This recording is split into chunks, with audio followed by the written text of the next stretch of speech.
keessaniif nagaan Waaqayyoo inni dhumaaf daarii hin qabne maqaa Gooftaa Yesuus Kiristoos abbaa keenyatiin isiniif haa baay'atu.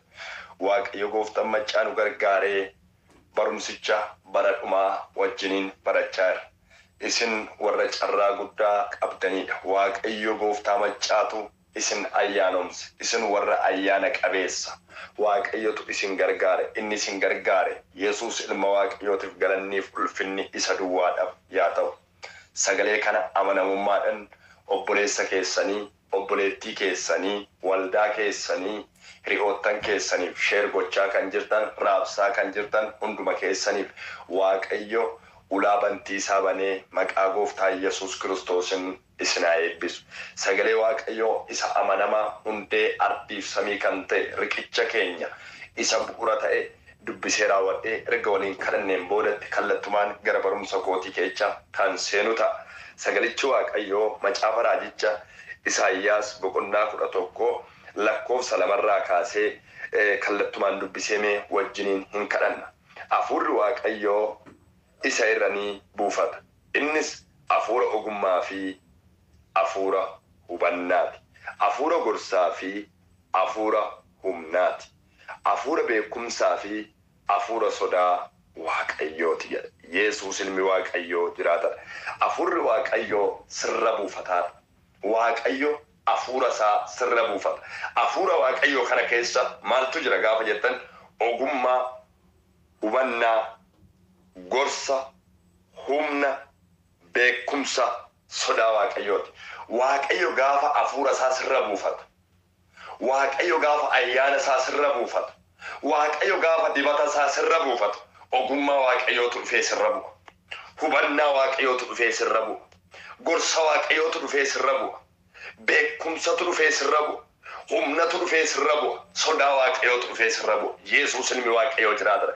Gaafa hafuura Waaqayyoo kadhattan Waaqayyo hafuura kee barbaada. Waaqayyo ayyaana kee barbaada. Waaqayyo dibata kee barbaada gaafa jettanii Waaqayyo hafuura isaa gaafa sirra buufatu hafuura Waaqayyoo keessa ogummaatu jira. Hafuura Waaqayyoo keessa hubannaatu jira. Hafuura Waaqayyoo keessa gorsatu jira. Hafuura Waaqayyoo keessa humnatu jira. Hafuura Waaqayyoo keessa beekumsatu jira. Sodaatu jira. Ani sagalee misraachoo ganama kana ani isiniif qabu maqaa Gooftaa Yesuus Kiristoosin ganama kana golaaf mandara sagaleen kun itti dhagahamu hundumatti Waaqayyo hafuura isaa sirra yaa buufatu. Yesuus ilmi Waaqayyoo jiraata. Waaqayyo abbaan koo maqaa ilma isaa tokkicha Yesuus Kiristoosin ulaa bantii Waaqaa banee hafuura isaa sirra yaa buufatu. Yesuus ilmi Waaqayyoo jiraata. Waaqayyoon isin kadhadha.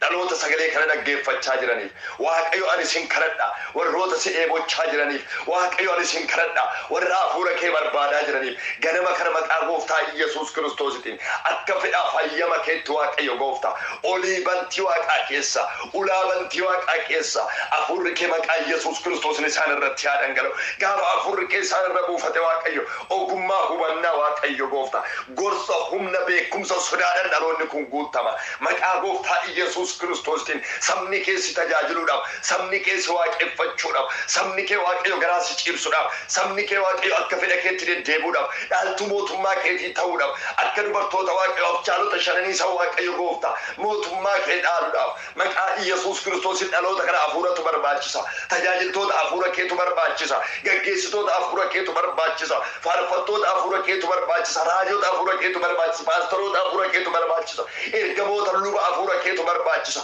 Ani isin kadhadha maqaa Gooftaa Yesuus Kiristoositiin dibata atina dibdeen ulfinaa darba korra kee jiran si kadhadha maqaa Yesuus Kiristoosiin dhaloota kana Waaqayyo Gooftaa hafuurri keessaan argatu dibanni keessaan argatu ayyaanni keessaan argatu maqaa Gooftaa Yesuus Kiristoosiin hafuura ogummaatiin hafuura hubannaatiin hafuura gorsaatiin hafuura humnaatiin hafuura beekumsaatiin hafuura si sodaachuutiin mana kee keessa akka isaan deddeebi'aniif akka isaan si galateeffataniif akka isaan si waaqeffataniif ulaan bantii Waaqaatti baname maqaa Yesuus Kiristoosiin hafuura kanaan yaa guutaman ayyaana kanaan yaa guutaman ajjeefaman golgaan abbaa ormaa maqaa Yesuus Kiristoosiin jireenya isaanirraa yaa tarsa'u maqaa Yesuus Kiristoosiin eebba isaanii kan qabe nagaa isaanii kan qabe tajaajila isaanii kan qabe fiigicha isaanii kan qabe golgaa abbaa ormaa maqaa gooftaa Yesuusin irraa tarsaaseera ammajaaji abbaa ormaa maqaa Yesuusin irraa cabseera waanjoo abbaa ormaa irraa cabseera yaa cabu maqaa gooftaa Yesuus Kiristoosiin yaa hurraa'u maqaa Yesuus Kiristoosiin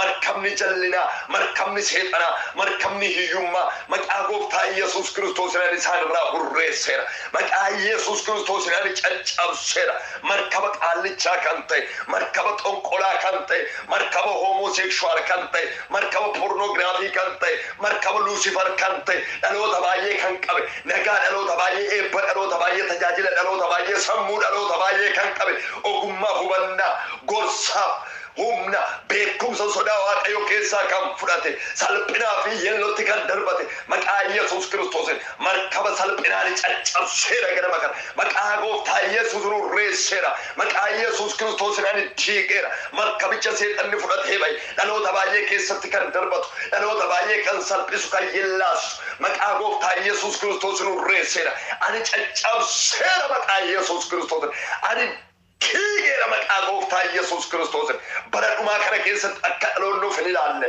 akka dhaloonni hin dammaqne akka dhaloonni hin kadhanne karaa dhugaarraa akka hin deddeebine dhugaarraa akka hin dhaabbanne wangeelicha kee dhugaa kan labsine yelloo salphinatti dhaloota kan darbate ergama abbaa ormaa hammajaajii abbaa ormaa hafuura bofaa hafuura jawwee bal'aa waaqayyo isa qaramaaf jabaasanii dubbiin afaan waaqayyo keessaa ba'u hafuura hamaa hin ajjeesa jedhamee akkuma caafame ulee waaqayyo hafuuricha hamaa hin cabsa akkuma jedhe maqaa gooftaa Yesuus Kiristoosiin ulee waaqayyo isa qajeelaa saniin hojii seexanaan cabseera dubbii waaqayyo isa arraba waaqayyo irraa ba'uun hafuuricha hamaa ni ajjeeseera maqaa Yesuusiin ani buqqiseera maqaa gooftaa Yesuusiin ani diigeera maqaa gooftaa Yesuus Kiristoosiin waaqayyo si haa galatu maqaan kee haa ulfaatu ati kabajama maqaan ilma kee tokkicha amanamaa Yesuus Kiristoosiin galanni ulfinni teessoo kee haa marsu galanni ulfinni siduwwaa dhafaa ta'u of yaadanna hin dammaqna maqaa gooftaa Yesuus Kiristoosiin ulaa bantii kee baniitii hafuura kee nurratti dhangalaasi Yesuus ilmi waaqayyoo jiraata gooftaan galataaf ulfina guutuu haa fudhatu ameen ameen maqaan waaqayyo gooftaa maccaa haa kabajamu kanaaf sagalichi waaqayyo akkas jedhe hafuurichi mucaarra bu'uu jedhe ila har'a hafuurichi sirra bu'uu hafuura ogummaa hafuura hubannaa hafuura gorsaa hafuura humnaa hafuura beekumsaa hafuura sodaa waaqayyoo waaqayyo gaafa hafuura isaa namarra buufatu inni kun hundumtuu keessa jira hubannaan keessa jira gorsi keessa jira Holy Spirit beekumsi keessa jira sodaa waaqayyo keessa jira humni keessa jira waaqayyo hafuura keenyarra buusine hafuurri keenyarra akka bu'uun barbaada hafuura keetiin haguugamuun barbaada hafuura kee keessa jiraachuu barbaada gaafa jettan gorsa kee keessa hubannaa kee keessa humna kee keessa beekumsa kee keessa si sodaadheen jiraadha jechuudha gooftaan galataaf ulfina guutuu haa fudhatu Yesuus ilmi waaqayyo jiraatan egaa kallattumaan gara barumsa keenyatti waliin deebina yeroo darbee waaqayyo gooftaan maccaa gargaarsa humna isaanuuf ta'ee torbee lamaan darbe keessaa egaa sababa kallattumaanii rakkoolee gara obboleessa keenyaatti dhufan irraa kan ka'e barumsicha kana jidduudhaan dhaabne gooftaan galataaf ulfina guutuu haa fudhatu obboleessi keenyas gara mootummaa waaqayyoo dhaqeera egaa kun immoo nu gaddisiisu nu gammachiisa borus galmi keenya inni xumura iddoo isaa waan ta'eef egaa yeroo darbee kallattumaanii mallattoolee bara dhumaa kan jedhu ilaalleerra mallattooleen bara dhumaa maal fakkaata kan jennu keessatti kallattumaanii maqaa Kiristoosiin ani masiidha jedhaa akka dhufan dursanii ani masiicha isa dhugaati jedhanii baay'een isaanii akka mul'atan warroonni nama wallaalchisan baay'een isaanii akka mul'atan isaan kanarraa sagalichi waaqayyo sirriitti of eegaa akka jedhu akkasuma deebi'ee lolli oduun lolaa sochiin saba irratti mootummaa irratti sochiin lafaa iddoo adda addaatti akka ka'u beelli akka ka'u seera malee jiraachuun jaalalli namoota gidduudhaa dhabamuun wangeelli guutummaa lafaatti kanuma gidduutti akka lallabamu argine irraa jechuudha kun mallattoolee bara dhumaati mallattoolee bara dhumaati waldaan kiristaanaa sirriitti ariifachaa yoo laaltamu bara kana keessa yeroo kana keessa magaalaa seentutti waldaan kiristaanaa baay'achaa baadiyyaatti waldaan kiristaanaa baay'achaa hundumtuuyyuu waldaa kiristaanaa ijaara raajoon wangeelaawwan paasteroon ergamoon hundumtuu waldaa kiristaanaa ijaaruudhaaf kan fiigu duwwaa argitu. Inni kun maaliif gaafa jennu mallattoolee bara dhumaati. Akkasuma deebi'ee raawwatee mootummaa irratti yoo ka'u argaa jirra. Seera malee namni jiraatu bara kana keessa seera malee akka barbaadeettan bahee gara mina gabbaa kan jedhu namoonni hin baay'atu jechuudha. Kanneen ilaalleerra kallattumaanii akkasuma bara dhumaa beekuun maaliif akka barbaachisu. Bara dhumaa beekuun maaliif barbaachisa inneerra dhufaatii Yesuus yaadachuuf.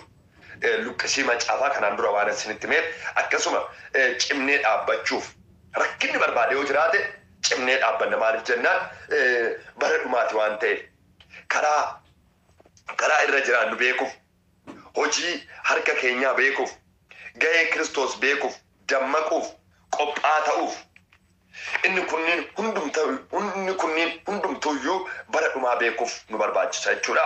Qophii bara dhumaaf ta'u kallattumaanii qophiin bara dhumaaf ta'u isa kamiidha kan jedhu isa kanas ilaalleerra dammaquu luqqisii macaafotaa baay'ee kaafnee ilaalleerra jechuudha. Akkasuma hamma dhumaa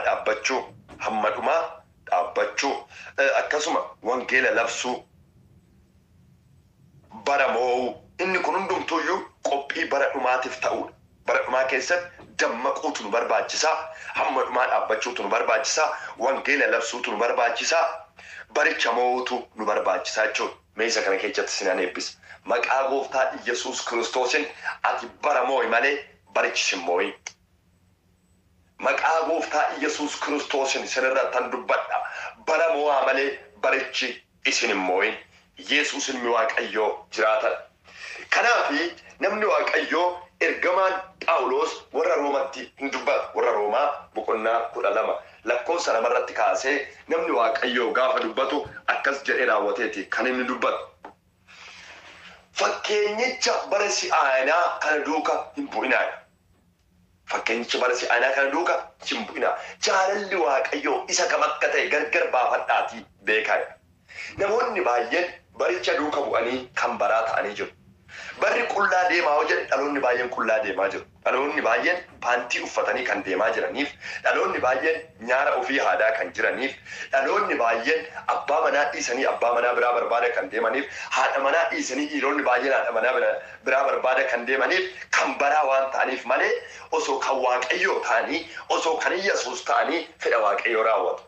Fedha Waaqayyoo keessa abbaan manaa tokko haadha manaa tokko, haati manaa takka abbaa manaa tokko wajjin akka jiraattu. Fedhi Waaqayyoo gad of deebisanii jiraachuudha. Ilaalaa akka macaafa raajicha Isaayyaas boqonnaa 11 lakkoofsa 2 irratti yommuu arginu hafuura Waaqayyoo keessa wanta jiru. Hafuurichi Waaqayyoo ogummaa, hubannaa, gorsa, humna, beekumsa, sodaa Waaqayyoo of keessaa qaba. Sodaa Waaqayyoo. Gaafa hafuurri Waaqayyoo nurra bu'u ogummaadhaan, hubannaadhaan, gorsaan, humna, beekumsa, sodaa Waaqayyootu nurra bu'u. Gaafa kan Waaqayyoo ta'an, gaafa bara moona jechuudha. Bara mo'uu jechuun mucaa Waaqayyoo ta'uu jechuudha. Barichi gaafa nama mo'u immoo ogummaa, hubannaa, gorsa, humna, beekumsa, sodaa Waaqayyoo si keessaa fuudha. Kanaan booda baratti dabarsee si kenna barichi. Bara keessa maaltu jira? Salphinaaf yeellatu jira. Waaqayyoo isin haa oolchu. Kanaaf dhaloonni baay'een salphinaaf yeelloo keessa gaafa jiraatan, salphinaaf yeelloo keessa maaltu jira? Arrabsoo, hamii, jibba, tuffii, weennoo, barsiisan, gargara cabuu, machaa'uu, waaqolii tolfamaa waaqessuu, qoricha namatti gochuu, halaallee, sassata, hattuu kun hundumtuuyyuu keessa jira gaafa jettan guutummaatti bara keessa jira. Baricha keessatti guduunfameera. Namni kana hojjetu hundumtuu jedha macaafichi mootummaa Waaqayyoo hin galu jedha. Macaafa Qorontos 1 boqonnaa 6 dhaxxanii gaafa laaltan kallattumaan hin dubbataa jechuudha. Meeddoo sossinii dubbiseera hodhen daddafee nan deema hanga Waaqayyo gooftan maccaa hafuura isaatiin na gargaare. Waaqayyo galataaf ulfina guutuu yaa fudhatu meeddoo sayyoo sinii dubbise baay'ee gaariidha. Hafuura keessaniifis immoo baay'ee isinitti tola waan ta'eef. Sagalichi Waaqayyo akkas jedhee raawwatee hin dubbatu hin goyyoominaa jedha. Warri halaalleen, warri waaqolii tolfamaa waaqessan, warri ejjan, warri gadhaan, warri nama goyyoomsanis, warri hatan, warri sassatan, warri machaan, warri maqaa namaa balleessan warri nama saaman mootummaa waaqayyootti hin galan hin goyyoominaa jedha. Hin goyyoominaa gaafa barichis immoo mootummaa waaqayyoon galtan. Gaafa bara mootan garuu mootummaa waaqayyoo galtuu jedha. Baricha mo'uu jechuun salphumatti halaallee ta'uu dhiisuu. Waaqolii tolfamaa waaqessuu dhiisuu, ejjuu dhiisuu, jireenya gadhee keessa jiraachuu dhiisuu, nama guyyoomsuu dhiisuu, hatuu dhiisuu, sassatuu dhiisuu, machaa'uu dhiisuu, maqaa namaa balleessuu dhiisuu, saamuu dhiisuu. Kunniin hundumtuyyuu bara keessa namni baricha moo'e gaafa jennu isa kana hundumaa moo'ee jechuudha. Namni gaafa baricha moo'u jireenya foon ofii immoo. Jireenya foonii keessa maaltu jira gaafa jennu immoo macaafa Galaatiyaa inni kunis jireenyuma foonii keessa kan jiru macaafa Galaatiyaa boqonnaa 5 lakkoofsa 19 irra kan jirudha jechuudha. Mee isa kanas immoo salphumatti wajjiniin ilaalla. Macaafa qulqulluu bannee ilaaluun wajjiniin bu'aa qabeessa waan ta'eef hojiin foonii mul'ataadha jedha. Inni kun jireenya baraa jechuudha. Halaalummaa xuraa'ummaa jireenya gadhiisii waaqolii tolfamaa waaqessuu qoricha namatti gochuu diinummaa qoccoloo hinaaffaa dheekkamsa ofittummaa yaadan gargar ba'uu barsiisuun gargar cabuu weennoo machii alxaadhummaa wanta kana fakkaatus akkuma ani kanaan dura isinitti hime ture warri kana akkas hojjetan mootummaa waaqayyootti akka hin galle galuu hin dandeenye ammas isinitti nan hima. Egaa ilaalaa kan guutummaatti qophii bara dhumaatiif ta'uu qabu keessaa maal isiniin jedhe dammaquu hamma dhumaa dhaabbachuu wangeela labsuu bara mo'uudha. Bara maal gochuudha? Baricha mo'uudha jechuudha. Guutummaatti baricha mo'uun nu barbaachisa. Kanaafuyyuu guutummaatti baricha mo'uu bara keessa maaltu jira? Qabxiilee nama isinii kaase kana guutummaa isaatu jira jechuudha. Qabxiilee nama isinii kaase kun guutummaan isaa baricha keessa jira jechuudha. Kanaafuu bara mo'uun nu barbaachisa. Adaraa jaalala waaqayyootiin baricha mo'aa malee barri isin hin mo'in. Waan obboleessi kee kilaashii fudhatee bosona galeef atis bosona hin galin. Waan obboleessi kee qabsoo biraa keessa galeef qabsoo kee hin jijjiirin. Qabsoon keenya kan mootummaa biyya lafaatiin walitti hin buufne, qabsoon keenya utubaa ardiif samii kan ta'e, qabsoon keenya galaana addaan hiruudhaaf humna kan qabu, qabsoon keenya ibidda keessaa kan akka Abdaagon Shiraaq Misaaq ibidda keessaa kan baasu, qabsoon keenya afaan leencaa kan cufu, qabsoon keenya harka namaarraa bofa kan ibiddatti harcaasu, qabsoon keenya hundee manichaa raasee balbala cufamaa kan banu, qabsoon keenya du'aa guyyaa afurii bool'aa kan baasu wangeela. Wangeela maaliif labsita jedhee mootummaan siidhuun jiru yoo hidhamteeyyuu ulfina malee salphinaa miti. Yoo duuteeyyuu mirga abbaa keetitti argamta. Wangeelaaf jedhee warroonni wareegaman, wangeelaaf jedhanii warroonni du'an, wangeelaaf jedhanii warroonni aarsaa ta'an hundi isaanii mootummaa waaqayyoo galanii jiru. Mootummaa waaqayyoo waan salphaatti hin ilaalina. Iddoo aara galfiif, iddoo boqonnaa, iddoo nagaaf, iddoo gammachuu, iddoo ililleef, iddoo yeroo hundumaa ulfinni haaraan itti mul'atu. Kanaafuyyuu qabsoon keenya guddaan wangeela. Wangeela keessa qabsoo wangeelaa keessa maaltu jira? Ogummaa, hubannaa, gorsa, humna, beekumsa waaqayyoon sodaatanii itti deemutu jira. Namni qabsoo wangeelaa qabu biyyallee nagaan bulchuu hin danda'a. Namni qabsoo wangeelaa keessa jiraatu saba hin gaggeessu. Paastarummaan isaatis dhugaadha. Raajummaan isaatis dhugaadha. Ergamummaan isaa dhugaadha. Lubummaan isaa dhugaadha. Qabsoon isaa wangeela taanan. Qabsoo wangeelaa keessaa baanan garuuyyuu baraan mo'amtu. Namni baraan mo'ame waaqayyo irraa gargar ba'a. Namni baricha mo'e garuuyyuu mucaa waaqayyooti. Kanaafuu ergaan sagalee misiraachoon isinii qabu adaraa jaalala waaqayyootiin barri isin hin mo'in. Sababbiin irra deddeebi'ee iddoo kana dubbadhuufan qaba. Keessa deebi'a garuuyyuu. Dhaloota bara kanaatu baraan mo'ame. Dhaloota bara kanaatu baraan liqinfame. Hundumti isaanii bara fakkaatu. Wangeela fakkaachaa jiru dhaloon. Baricha fakkaatu. Qabsoo baraa fakkaatu. Qabsoo baraaf fakkaatin. Qabsoon kee qabsoo wangeelaa ta'u. Abboonni kee akkamitti qabsaa wangeelaaf jedhanii.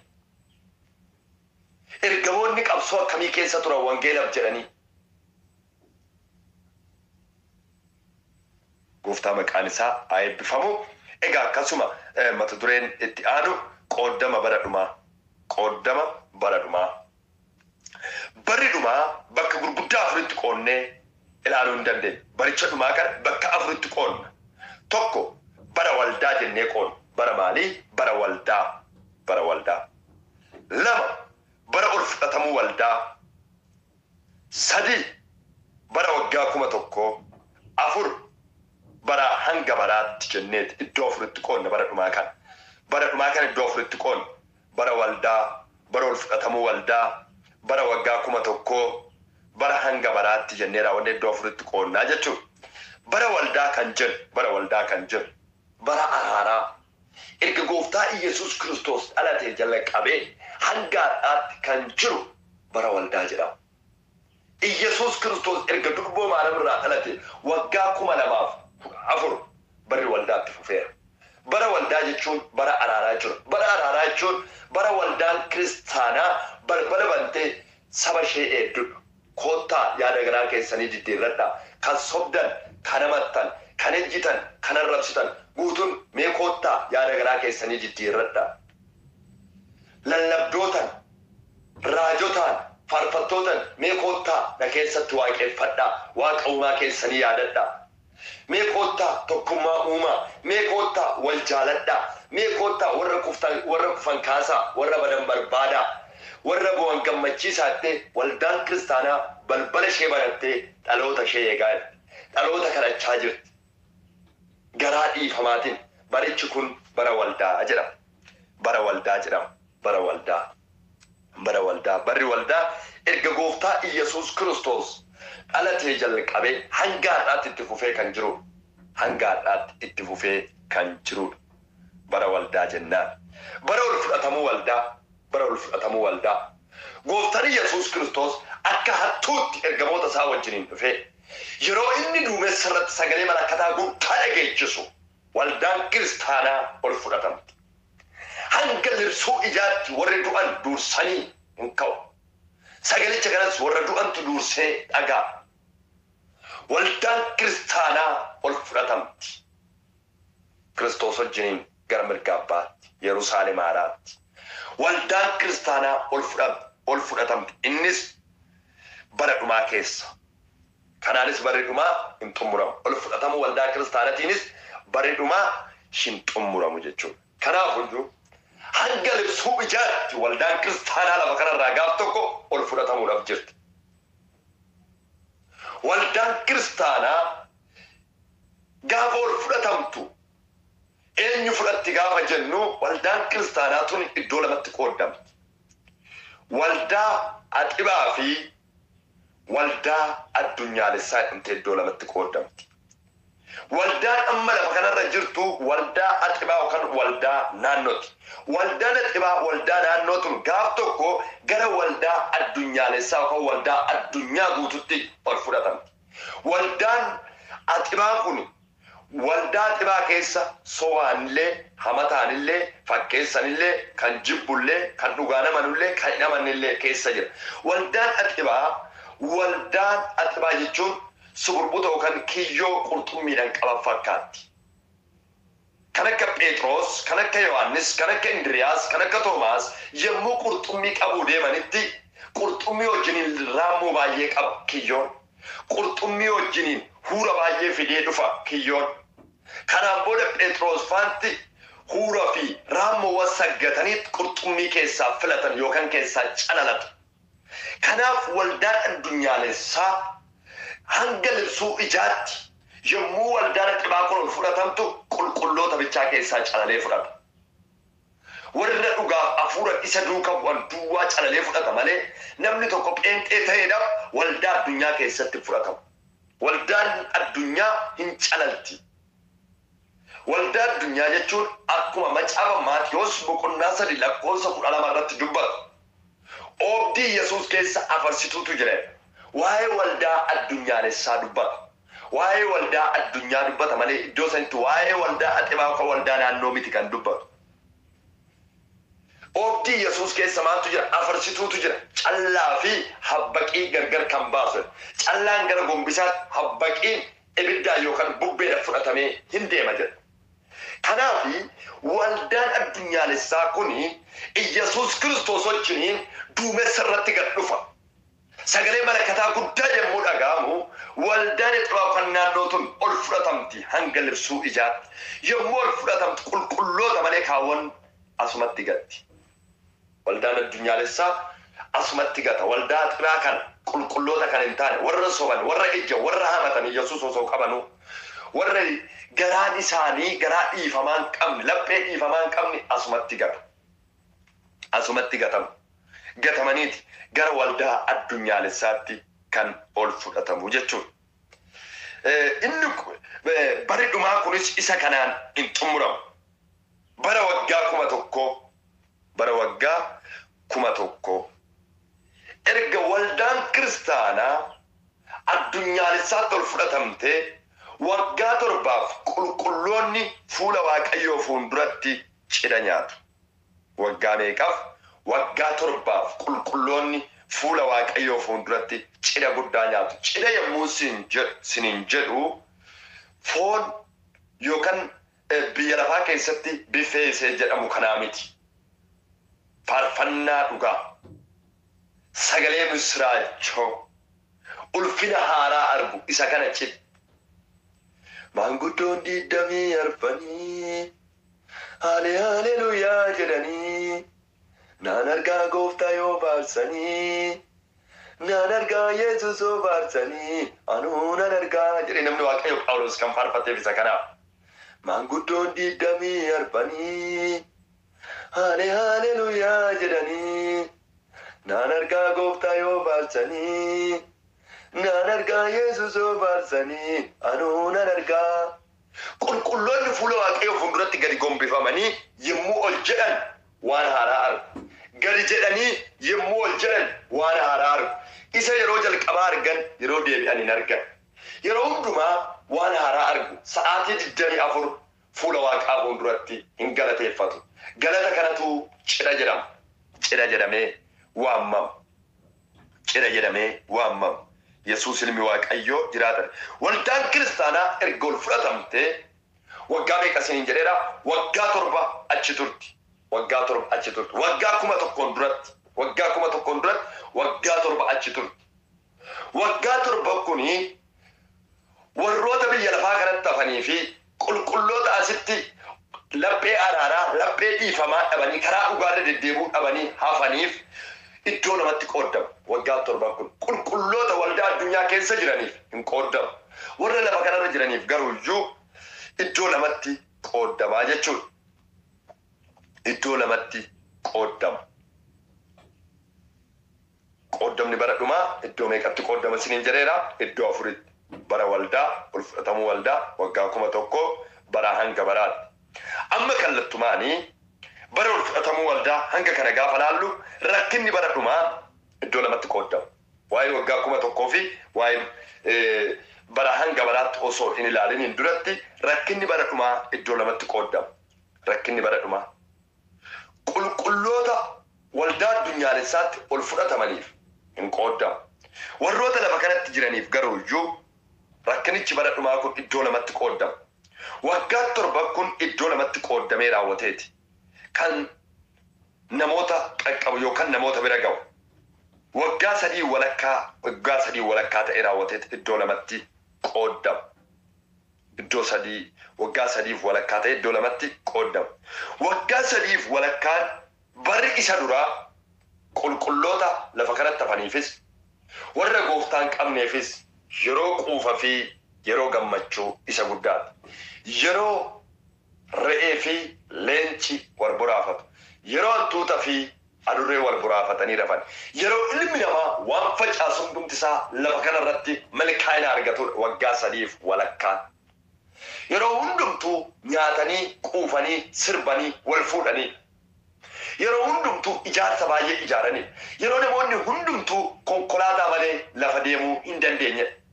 Hundumsaatu dureessa ta'a. Hiyyeessi hin jiru waggaa 3 walakkaadhaaf lafa kanarratti. Erga qulqulloonni dhugaa gara samiitti ol fudhatamanii. Waggaa 3 walakkaan lafa kanarratti yeroo quufa yeroo gammachuu guddaa ta'a hundumaafuu. Afurichi bi'il zeebul jedhamu gaafa 7 gaafa 10 Yesuus Kiristoos arrabsu hin baa yeroo kana. Namoonni biyya lafaa kanarra jiran hundumtuu waaqa uumaa keenyaa jedhanii isaaf sagadu. Innis mallattoolee gurguddaa baay'ee mul'isa. Afaan isaa keessaa galaanatu dhangalaa yookaan bishaan dhangalaas ibidda baasa. gaafti isaa kurnan Yesuusin arrabsa. Erga waggaa 3 fi walakkaan kun dhumateen boodatti hafuurichi kun hunduma isaaniitiin naaf sagadaadhaan adda isaatirra hafuurichi kun mallattoo 66 jira. 66 jira. Warri gooftaa fudhatanii duukatti deebi'anii fi warri gooftaa fudhatanii akkuma fedha isaaniitti jiraatan gaafa san mallattoo kana adda isaaniitti adda isaa irratti argu. Kanaan booda ati masiicha dhugaatii miti Kiristoosii miti siif sagannu jedhanii waggaa 3 walakkaan inni dhumaa kun warra gooftaa argatanii duubatti deebi'anii fi warra gooftaa argatanii akkuma fedha isaaniitti osuma jiraatan lafa kana irratti hafaniif yeroo rakkinaa fi yeroo gadadoo yeroo cinqiif boo'ichaati. Hafuurichi kun baay'ee isaan miidha, baay'ee isaan garafa, baay'ee isaan gaddisiisa, dhiiga isaanii lolaasa, nafa isaanii kukkuta. Naaf sagadaa jedhaan isaan immoo siif sagannu ati masii dhugaatii miti mallattoon Kiristoos sirra jiru. Mallattoo sirra jiru mallattoo hafuura Bi'eelzeebul mallattoo hafuura 66 nu siif sagannu kan sagannuuf masiicha ilma Waaqayyoo isa du'ee du'a moo'ee ka'eef malee dhani raawwatanii mormuun jedha sagalichi gaafa dubbatu. Baay'ee mormuuni. Baay'ee cinqii baay'ee keessa galu, boo'icha guddaa keessa galu, dararama guddaa keessa galu, rukutama guddaa keessa galu dhiiga isaaniitu lola. Namni cimee isa kana keessatti hamma dhumaa dhaabbatee nama caafichi. Mootummaa koo hin dhaalu jedha.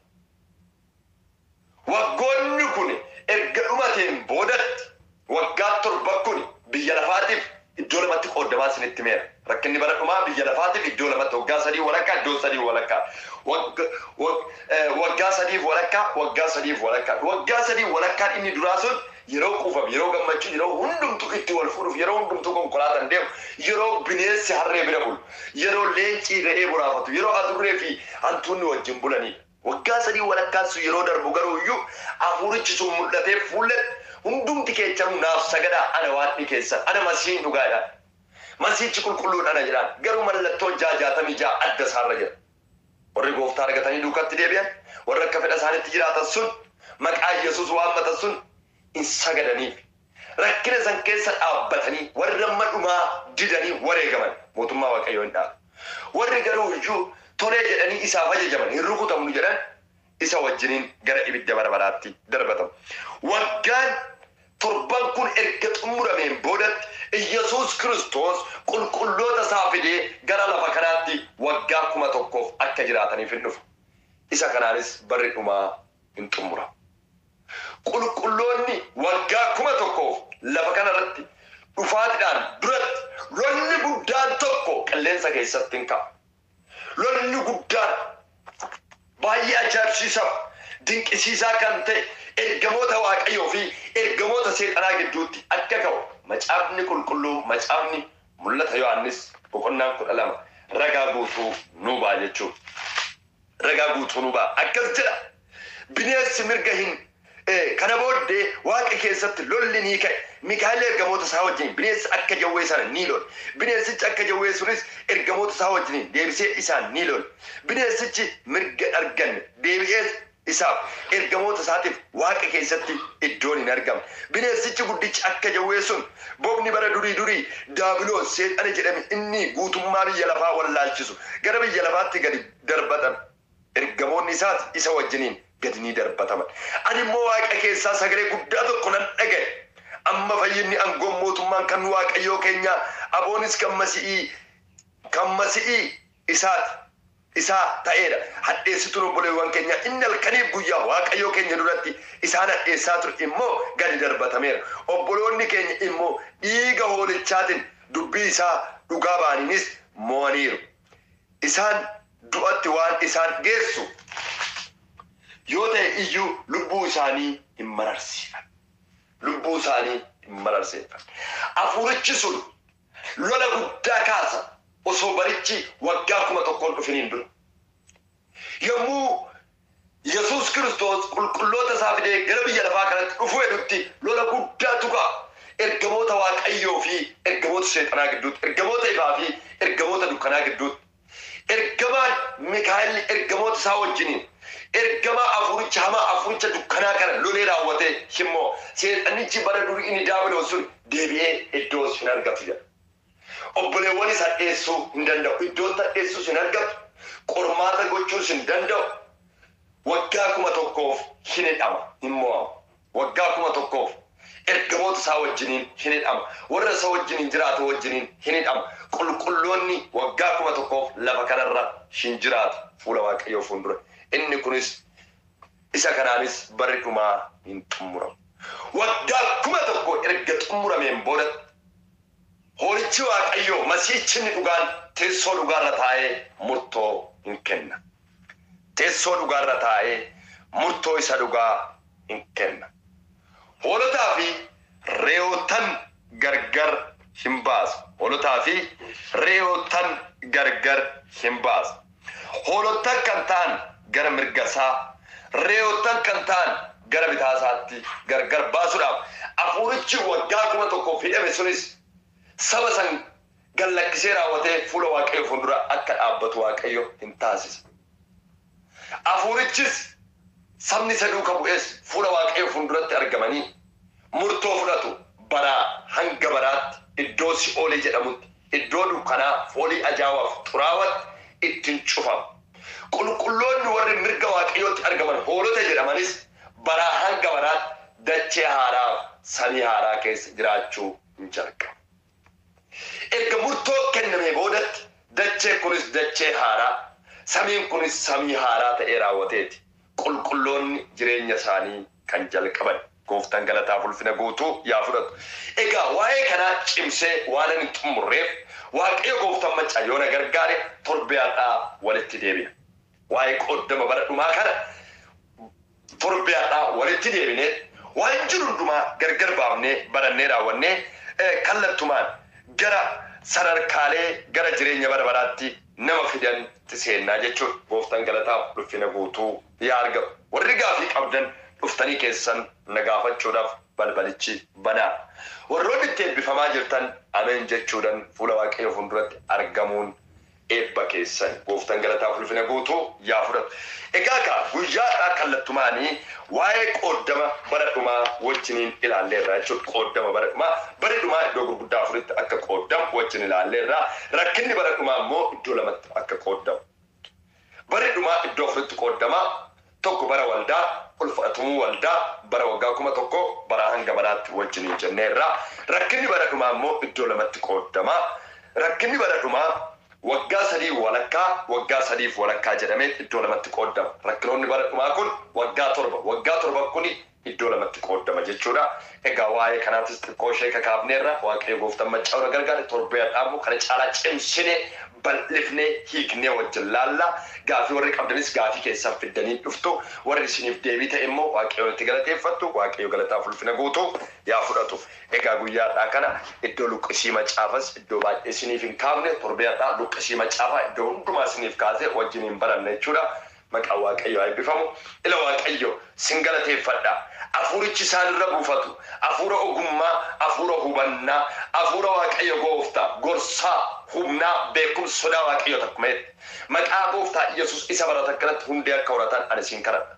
Hunduma goota galanni ulfinni siif haa ta'u. Maqaan kee haa kabajamu.